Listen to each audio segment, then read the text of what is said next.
Bismillahirrahmanirrahim. Assalamualaikum warahmatullahi wabarakatuh. Alhamdulillahirrahmanirrahim. Wassalatu wassalam ala ashrafil anbiya wal mursalin.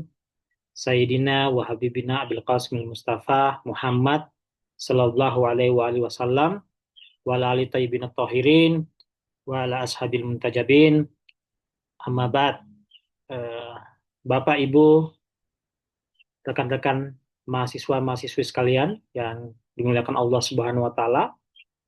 Alhamdulillah, puji syukur kehadirat Allah Subhanahu wa taala yang masih memberikan kita nikmat kesempatan, kesehatan, nikmat keimanan, sehingga alhamdulillah kita masih bisa bertatap muka walaupun secara virtual, masih bisa menjalankan aktivitas keseharian kita. Mudah-mudahan senantiasa mendapatkan keberkahan dari Allah Subhanahu wa taala. Salam dan salawat kepada junjungan kita Nabiullah Muhammad sallallahu alaihi wasallam beserta keluarganya yang suci, sahabat-sahabatnya yang terpilih, dan seluruh kaum muslimin dan muslimat yang berbahagia hingga akhir zaman. Bapak Ibu sekalian, hari ini kita akan menyelami satu pertanyaan yang sangat mendasar namun seringkali terlewatkan dalam kehidupan sehari-hari kita sebagai muslim, yaitu apakah sebenarnya hakikat agama itu dan sejauh mana agama mencakup kehidupan manusia. Pertanyaan ini bukan hanya filosofis, ia juga eksistensial sebab jawaban atasnya akan menentukan cara kita hidup, cara kita memandang dunia, bahkan cara kita memahami penderitaan dan kebahagiaan. Nah, hari ini kita akan menelaah pertanyaan ini melalui pendekatan dua tokoh besar pemikir Islam kontemporer berkebangsaan Iran, yaitu Ayatullah Murtada Mutahari dan Ayatullah Jaudi Amuli. Pertanyaan paling mendasar adalah, apa itu agama?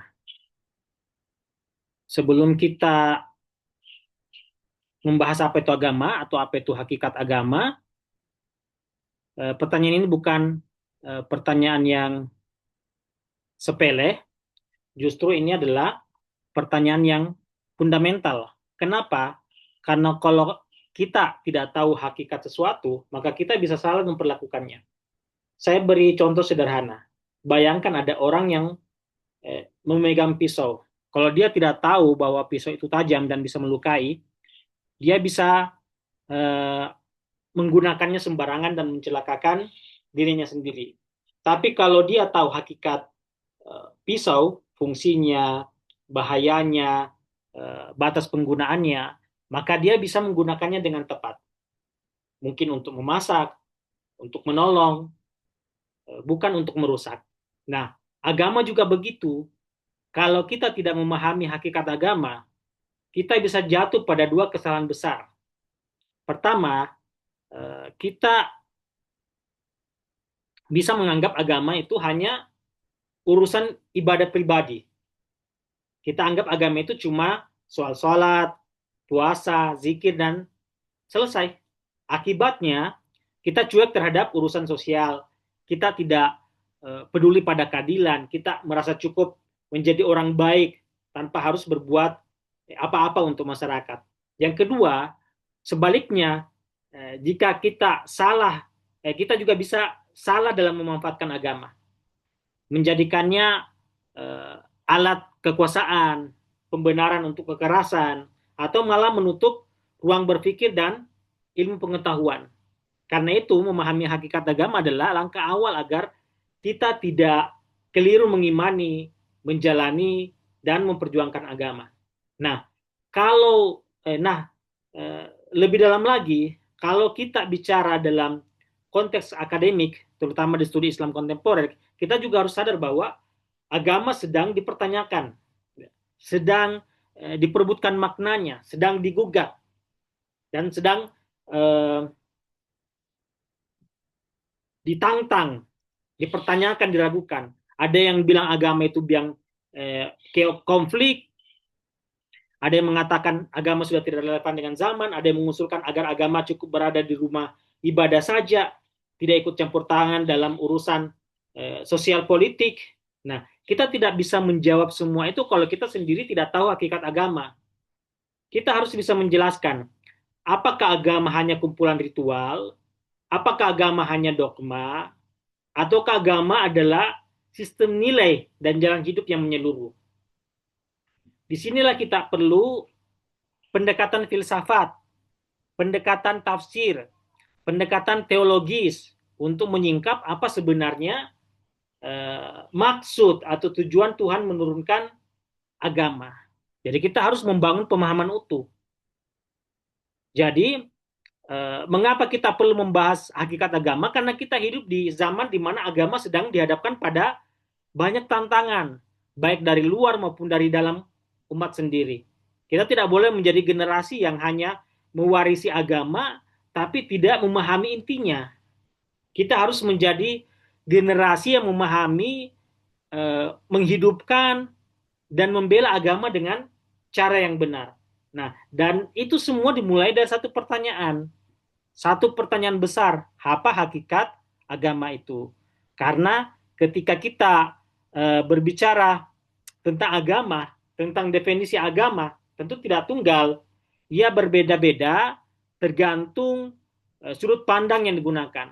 Karena itu penting bagi kita untuk mengenal berbagai perspektif tentang agama agar kita tidak terjebak dalam pemahaman yang sempit. Nah, mari kita lihat beberapa perspektif penting tentang agama, yaitu perspektif bahasa atau etimologi. Jadi dalam bahasa Arab, kata din itu berarti ketaatan, jalan hidup, atau sistem hukum. Nah, dalam bahasa Sanskerta, kata agama itu berarti tradisi atau ajaran yang diterima dari generasi ke generasi. Dalam bahasa Latin, religio itu adalah berasal dari religer, yaitu mengulang-ulang atau merenungi, atau dari kata religiaire, yaitu mengikat. Artinya agama adalah ikatan manusia dengan Tuhan.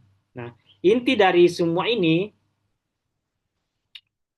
agama menunjukkan hubungan antara manusia dengan sesuatu yang dianggap suci, mengikat dan memberi arah hidup. Nah, kemudian perspektif filsafat.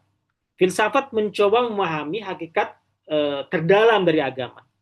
Dan ini melahirkan berbagai pandangan, yaitu agama sebagai kebutuhan metafisik menurut para filsuf seperti Immanuel Kant, yang mengatakan bahwa agama adalah wujud dari dorongan moral dan metafisik manusia untuk mencari makna hidup, keadilan, dan tujuan akhir.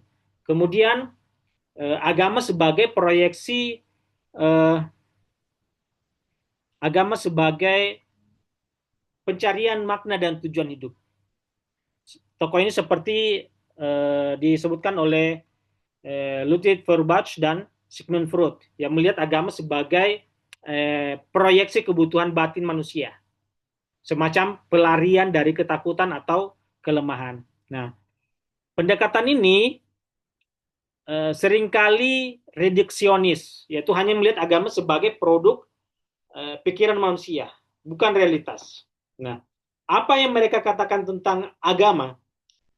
Feuerbach dan Freud itu melihat agama bukan sebagai kebenaran dari Tuhan, tapi hanya sebagai proyeksi dari manusia itu sendiri.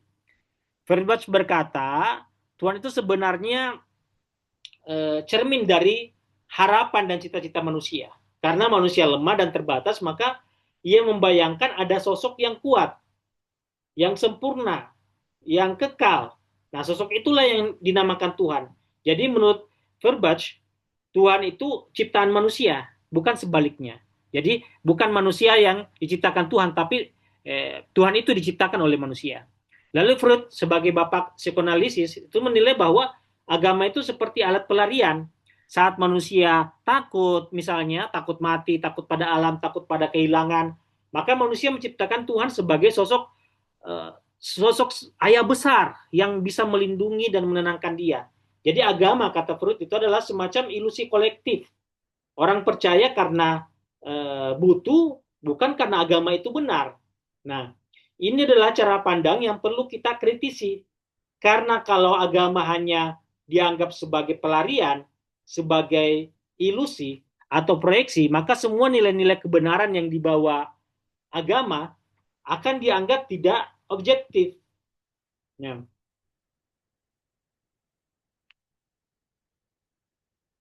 Lalu bagaimana kita membantahnya? Mari kita lihat secara tenang dan logis. Pertama, argumen mereka itu tidak dibuktikan secara objektif. Feuerbach dan Freud itu memulai dari asumsi bahwa Tuhan itu tidak ada, lalu menyimpulkan bahwa Tuhan adalah ciptaan manusia. Nah, ini yang dalam logika disebut circular reasoning atau berpikir melingkar. Mereka tidak membuktikan dulu bahwa apakah Tuhan benar-benar tidak ada. Mereka langsung menyimpulkan bahwa menyimpulkan dari asumsi pribadi mereka, dan ini tentu tidak ilmiah. Kedua, kalau benar Tuhan itu ciptaan manusia, kenapa konsep Tuhan justru melampaui manusia?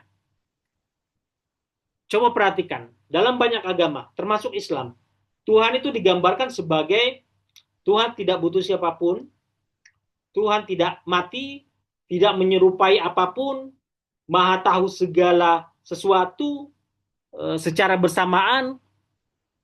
Nah, pertanyaannya, apa mungkin manusia yang lemah menciptakan sosok seperti itu? Justru karena Tuhan begitu transenden, begitu di luar jangkauan, maka sangat kecil kemungkinan Tuhan itu adalah ciptaan pikiran manusia. Ketiga, agama itu tidak selalu sesuai dengan keinginan manusia. Nah, agama tidak selalu sesuai dengan keinginan manusia. Kalau agama cuma hasil proyeksi, mestinya isinya menyenangkan dong. Sesuai dengan hawa nafsu, dibuat sesuai dengan hawa nafsu kita. Tapi ternyata, nyatanya agama justru melawan nafsu manusia dalam banyak hal. Menyuruh kita puasa, melarang kita zina, riba, iri, giba, melarang kita sombong, menyuruh kita sabar dalam musibah, bahkan memerintahkan kita untuk berjihad, berjuang, melawan kezaliman, bukan diam-diam saja. Nah, artinya agama itu bukan sekedar pelarian atau pelampiasan, tapi justru pendisiplinan jiwa. Nah, kemudian bagaimana dengan Freud? Nah, Freud ini pun menilai agama sebagai alat pelarian dari rasa takut. Jadi katanya agama itu memberi ketenangan, ya. Tapi ini pengeneralisasian yang berlebihan. Tidak semua orang datang pada agama, masuk agama karena takut. Banyak yang masuk Islam, masuk Kristen, atau masuk agama lain itu menjadi taat karena pencarian kebenaran, karena berpikir secara mendalam. Bahkan dalam Islam sendiri, beriman itu harus pakai akal. Tidak boleh hanya ikut-ikutan. Imam Ja'far Shadiq pernah berkata, Allah tidak menerima iman seseorang kecuali jika dia memahaminya, memikirkannya secara benar, secara mendalam. Ini menunjukkan bahwa agama Islam sangat menghargai nalar, sangat menghargai pencarian intelektual, bukan sekedar kebutuhan emosional. Lalu, apakah agama memberi ketenangan? Iya, tapi benar bahwa agama memberi ketenangan, tapi ketenangan itu adalah buah dari keyakinan, bukan penyebab lahirnya agama. Seperti pohon misalnya, yang utama adalah akarnya, yaitu kebenaran agama itu sendiri. Ketenangan itu ya seperti buah dari pohon ini, hadiah, karena kita berada di jalan yang benar. Nah, kemudian apa kata ulama besar kita? Mari kita lihat bagaimana Ayatullah Mutahari dan Ayatullah Jodi Amuli menanggapi hal ini. Ayatullah Mutahari itu mengatakan, kalau agama itu ciptaan manusia, kenapa manusia justru merasa berat menjalankan agama? Sebagian dari manusia itu, bahkan banyak dari manusia itu merasa berat menjalankan agama. Ini menunjukkan bahwa agama bukan rekayasa manusia, tapi sesuatu yang datang dari luar dirinya, yaitu dari Tuhan. Ayatullah Jadu Amuli menegaskan bahwa agama itu jalan kesempurnaan bagi manusia, bukan pelarian dari kenyataan. Bahkan sebaliknya, agama mengajak kita menghadapi hidup dengan berani dan jujur. Jadi pandangan Feuerbach dan Freud ini memang menarik secara psikologis, tapi secara filosofis lemah dan tidak logis. Agama bukan ilusi, bukan pelarian, tapi realitas objektif yang membimbing manusia menuju kepada kebaikan dan kesempurnaan. Agama Islam khususnya, bukan hanya sistem keyakinan, tapi juga sistem kehidupan yang menyeluruh dan rasional. Kemudian, apakah agama memiliki dimensi psikologis? Iya, agama memang bisa memberi ketenangan, tapi itu bukan bukti bahwa agama itu hanyalah pelarian.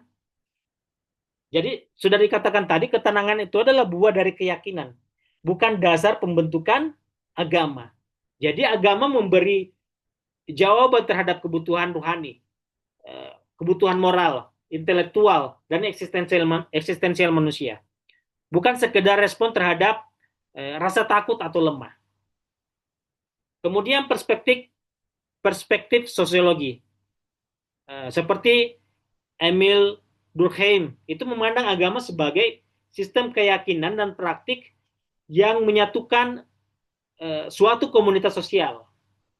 Jadi fungsi utama agama menurutnya adalah menciptakan kohesi sosial, identitas, dan pengatur norma moral. Ia tidak menekankan kebenaran agama, tapi fungsi sosialnya. Kemudian dari perspektif psikologi, psikolog seperti William James itu melihat agama sebagai pengalaman spiritual individu. Di agama menurutnya adalah cara manusia menghayati hubungan pribadinya dengan ilahi. Nah, fokus pendekatan ini pengalaman batin, bukan doktrin atau hukum. Kemudian perspektif teologi atau ilmu kalam atau usuluddin. Nah, dalam Islam, teologi melihat agama sebagai wahyu ilahi, bukan hasil ciptaan manusia. Misalnya Imam Fakhruddin Razi. Dia mengatakan bahwa ad-din huwa wad'un ilaihi yunzaru bi qabulihi ila as-sa'adah.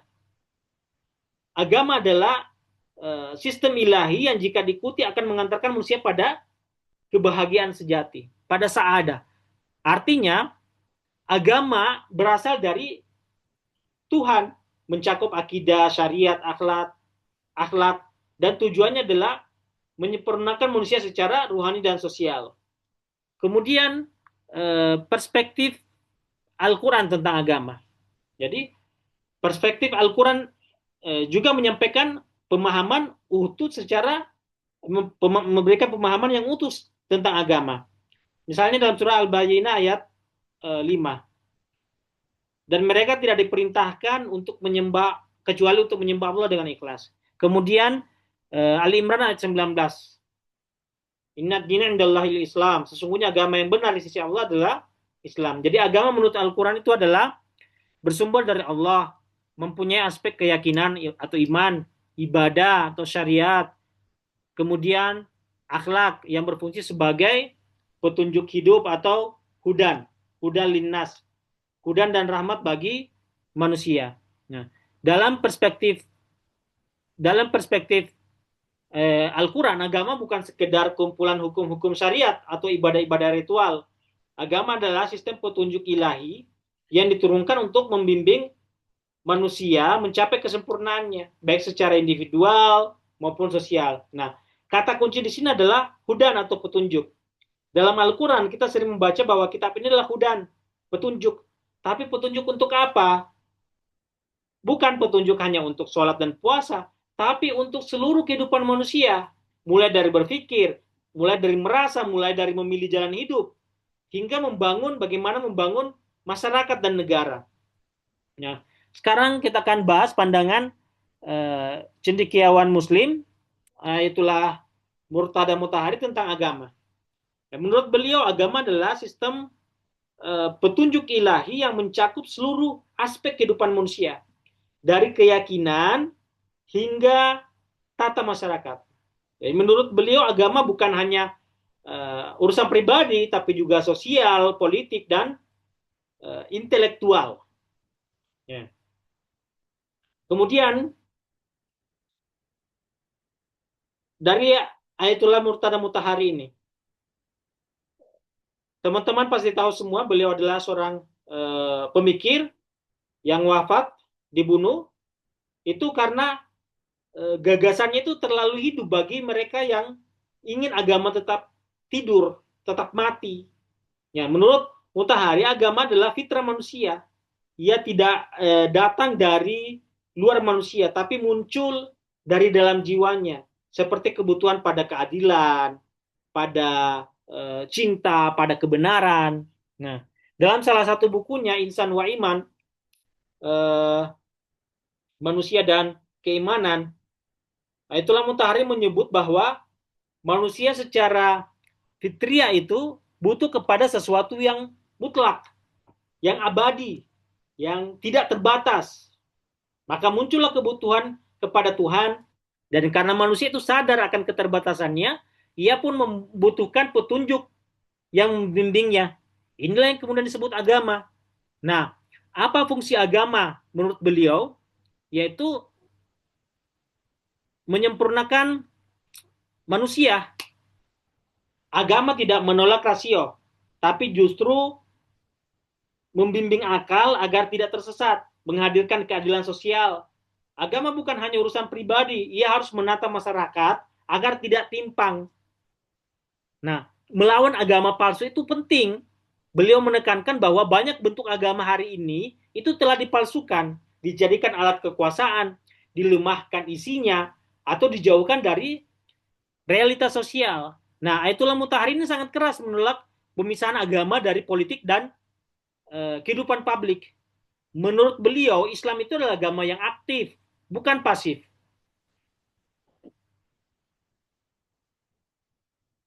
Ya, jadi harus menghadirkan keadilan sosial. Sekarang kita beralih ke pandangan Ayatullah Jodi Amuli. Ia adalah seorang filsuf dan mufasir kontemporer yang masih hidup, menjadi rujukan penting dalam filsafat Islam dan tafsir Al-Quran. Beliau telah menulis tafsir Al-Quran At-Tasnim, itu sampai 60 jilid lebih. Menurut beliau, agama adalah sistem wahyu ilahi yang menyatu dengan fitrah dan rasionalitas manusia. Agama bukan sekedar ritual, tapi adalah sistem ilmu, sistem nilai, sistem hukum sekaligus. Artinya agama bukan hanya soal benar salah secara moral, tapi juga soal kebenaran ontologis dan epistemologis. Jadi Jodi Amuli membagi agama itu ke dalam dua sisi. Ada dimensi batin keyakinan, yaitu hubungan ruhani dengan Tuhan, fitrah, akal. Kemudian ada dimensi lahiriah, dimensi lahirnya, yaitu syariat, yaitu aturan hidup, yaitu tata sosial. Nah, beliau sangat menekankan bahwa agama itu harus mencakup dua dunia, yaitu dunia dan akhirat. Jadi kalau ada orang yang berkata agama jangan dibawa-bawa ke politik, agama tidak mengurusi masalah ekonomi, maka dalam pandangan Ayatullah Jodi Amuli, itu adalah reduksi yang keliru. Karena agama sejatinya menyusun seluruh struktur kehidupan manusia. Dari cara berpikir sampai cara memerintah. Yang menegaskan bahwa agama harus dijelaskan melalui pendekatan rasional dan argumentatif, bukan dogmatis. Makanya beliau banyak menulis tentang metode memahami agama agar tidak jatuh ke dalam tafsir yang sempit atau ekstrim. Kemudian, struktur agama dari pandangan kedua tokoh besar ini. Jadi struktur agama atau Soktoredin dalam pandangan Ayatullah Jodi Amuli dan Ayatullah Murtada Mutahari ini mencerminkan pendekatan yang dalam, yang sistematik dan berbasis istihad terhadap hakikat dan isi agama Islam. Meskipun kedua-duanya sama-sama berpijak pada rasionalitas, pada teks, pada nas, namun pendekatannya memiliki penekanan yang berbeda. Struktur agama menurut Ayatullah Jodi Amuli, beliau memandang agama itu sebagai sistem yang utuh, yang harmonis, dan bertingkat, yang terdiri dari 3 lapis utama, yaitu akidah atau keyakinan atau usul, yang merupakan pondasi dasar agama yang tidak dapat berubah oleh waktu dan tempat. Jadi tetap sabit, tetap didasarkan pada akal, bukan sekedar taklid atau syariat. Nah, contohnya apa? Contohnya tauhid, nubuah, imamah, ma'at, hari kiamat dan seterusnya. Kemudian akhlak, etika atau spiritualitas. Nah, ini mewujud sebagai cabang dan buah dari akidah. Jadi menjadi penghubung antara doktrin dan amal. Jadi bersifat universal, tetapi bentuk aplikasinya bisa berbeda tergantung pada konteks sosial. Kemudian fikih atau syariat atau ahkam atau hukum atau furu'uddin. Nah, ini berfungsi sebagai dimensi praktis agama. Terdiri dari hukum ibadah, muamalah, hudud, dan lain-lain. Jadi, memiliki unsur yang sabit, yang tidak berubah, dan juga memiliki ada yang diantaranya yang bisa berubah, bergantung pada kondisi zaman. Jadi, menurut Ayatullah Jadi Amuli, seluruh bagian agama adalah wahyu ilahi, baik akidah, akhlak maupun hukum. Namun cara memahaminya harus melalui akal sehat, melalui tafsir yang benar, melalui istihad rasional yang lurus. Ayatullah Jadi Amuli itu menolak dikotomi antara agama esensial dengan agama historis secara ekstrim. Kemudian struktur agama menurut Syekh Mutahari itu gimana? Nah, Syekh Mutahari juga membagi agama dalam tiga struktur yang sama, tapi dengan tekanan yang sangat kuat pada rasionalitas dan fungsi sosial agama. Jadi pada akidah atau pondasi dasar agama atau filosofi agama, Syekh Mutahari itu berpendapat bahwa itu bersifat permanen dan mutlak. Akidah itu harus dibuktikan dengan akal, bukan diterima secara taklid. Jadi akidah itu menjadi orientasi dasar seluruh aspek kehidupan beragama. Kemudian yang kedua adalah sistem etika, akhlak, spiritualitas. Nah, menurut Ayatullah Mutahari, agama itu memiliki sistem nilai yang mendidik manusia menuju kesempurnaan. Akhlak dalam Islam memiliki landasan rasional dan ilahiyah, bukan hanya norma sosial. Kemudian fikih syariat atau dalam bahasa Ayatullah Mutahari itu sistem hukum Islam, nizame tashri'i. Jadi syariat Islam menurut Mutahari itu memiliki dua komponen. Komponen abadi atau yang sabit seperti hukum-hukum prinsip seperti misalnya salat, puasa itu hukumnya tetap, tidak bisa diubah-ubah. Kemudian ada yang mutakayyir, bisa berubah-ubah, komponen yang fleksibel berkaitan dengan sistem sosial dan hubungan manusia, muamalah misalnya. Nah, Mutahari menekankan bahwa ijtihad adalah mekanisme hidupnya hukum Islam sesuai dengan zaman. Jadi, menurut Ayatullah Mutahari, agama bukan sekedar kumpulan hukum-hukum pribadi, tetapi mencakup pandangan dunia yang integral, sistem nilai dan struktur sosial politik. Ia menolak gagasan bahwa agama hanya urusan batin, urusan spiritual, tanpa fungsi publik. Jadi baik Jawadi Amuli maupun Mutahari memandang bahwa agama Islam itu adalah sistem yang menyeluruh.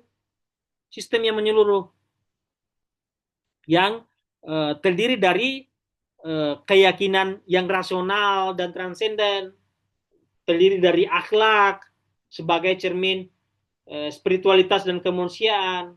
Nah, hukum yang terdiri dari hukum yang berfungsi sebagai panduan praktis dalam kehidupan individu dan sosial. Jadi keduanya sepakat bahwa agama itu bukan hanya untuk akhirat, tapi juga untuk membangun keadilan dunia. Jadi akal dan wahyu berjalan bersamaan dalam memahami struktur agama. Nah, Islam harus dipahami secara sistemik dan kontekstual, bukan secara parsial dan kaku. Jadi Ayatullah Mutahari itu menekankan transformasi sosial dan rasionalitas praktis. Sementara Jawadi Amuli menekankan kedalaman ontologis dan tafsir teosofis atas agama. Jadi keduanya sepakat bahwa agama bukan hanya urusan pribadi, tapi harus hadir dalam struktur sosial dan politik.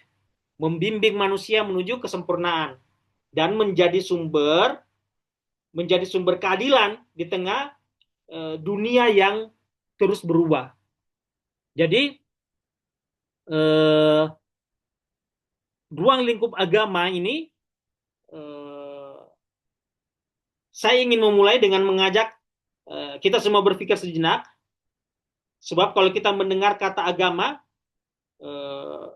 apa yang langsung terlintas di benak kita? Biasanya kita langsung mengasosiasikan agama itu ibadah saja, salat, puasa, zakat, atau mungkin akhlak. Tapi pertanyaannya, apakah agama hanya membahas itu saja? Apakah agama hanya urusan pribadi antara kita dan Tuhan saja? Nah, disinilah kita pentingnya memahami agama, bahwa agama itu memiliki ruang lingkup yang sangat luas. Tidak hanya mencakup hubungan vertikal dengan Tuhan, tetapi juga hubungan horizontal kita dengan sesama manusia, bahkan dengan alam semesta. Nah, ini yang telah coba dijelaskan oleh dua pemikir yang sudah kita bahas hari ini.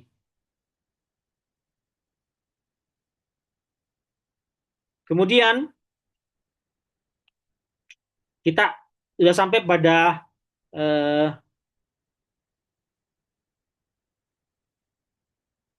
akhir pembahasan, bahwa kita sedikit mengulang bahwa dari sisi Ayatullah Murtada Mutahari sebagai seorang filosof, sebagai seorang ulama, sekaligus revolusioner yang sangat concern terhadap peran agama dalam kehidupan nyata, bahwa beliau menyebut agama ini menyentuh seluruh aspek kehidupan. Jadi bukan cuma soal sholat dan puasa, tapi juga menyangkut urusan politik, ekonomi, sosial, budaya, bahkan sejarah dan ilmu pengetahuan.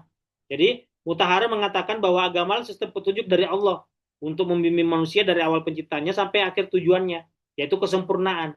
Karena itu kata Mutahari, agama itu harus hadir dalam semua urusan manusia, bukan hanya ritual, tetapi juga menjadi panduan hidup komprehensif. Mulai dari bagaimana kita berpikir, bagaimana kita bekerja, bagaimana kita membangun sistem pemerintahan. Maka tidak heran jika beliau sangat menolak gagasan yang memisahkan antara agama dan dunia. Jadi itulah Mutahari menyebut pandangan yang membatasi agama itu, pandangan yang membatasi agama hanya dalam masalah hanya pada wilayah ibadah dan akhlak pribadi, itu adalah bentuk reduksionisme, penyempitan yang berbahaya, karena hal itu akan menjadikan agama tidak relevan dengan tantangan sosial.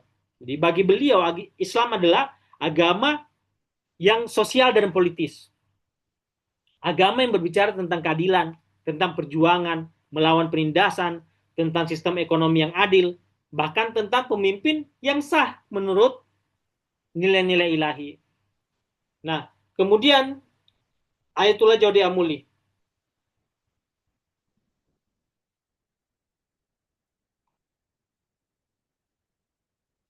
Kalau Ayatullah Mutahari banyak berbicara dengan semangat sosial dan revolusioner, maka Ayatullah Jaude Amuli itu lebih banyak menggunakan pendekatan filosofis dan teoritis yang dalam. Jadi beliau membagi agama itu menjadi 3 struktur: ilmu, nilai, dan hukum. Jadi ilmu di sini maksudnya adalah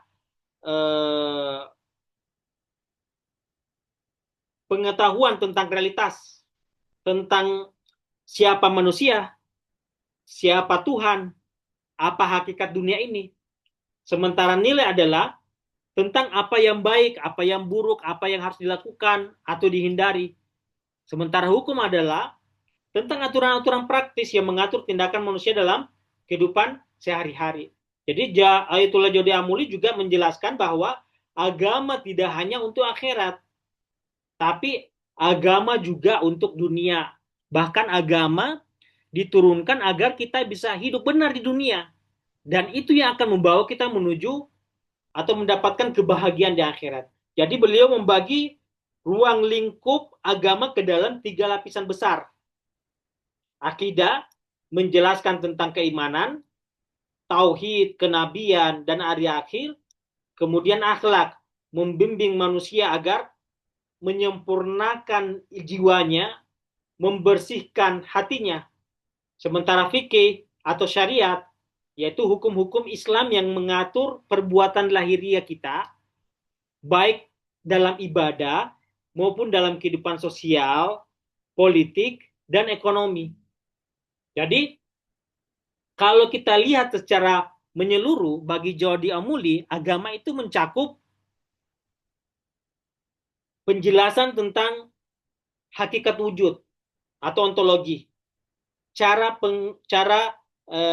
memperoleh pengetahuan yang sah atau epistemologi, kemudian penentuan nilai-nilai dan hukum atau aksiologi.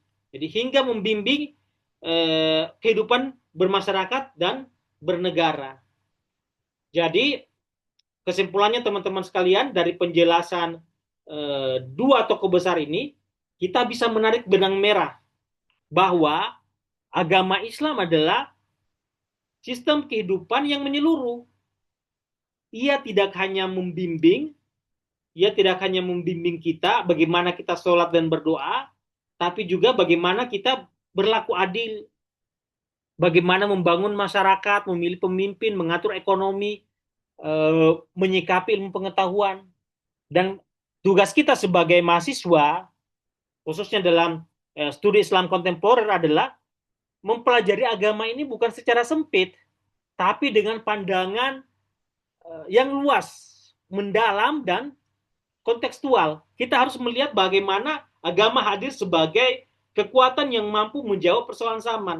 Karena itulah pemikiran seperti yang disampaikan oleh Ayatullah Mutahari dan Ayatullah Jawdi Amuli ini sangat relevan untuk menjadi fondasi cara kita berpikir tentang Islam di masa kini dan di masa depan.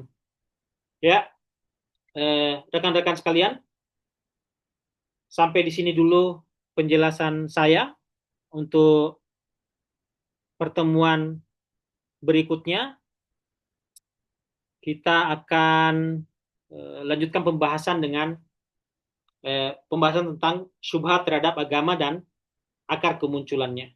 Mudah-mudahan apa yang saya sampaikan saat ini bisa dimengerti, dipahami, dan bermanfaat bagi rekan-rekan semua. Lebih kurangnya mohon dimaafkan. Wabillahi taufiq wal hidayah. Wassalamualaikum warahmatullahi wabarakatuh.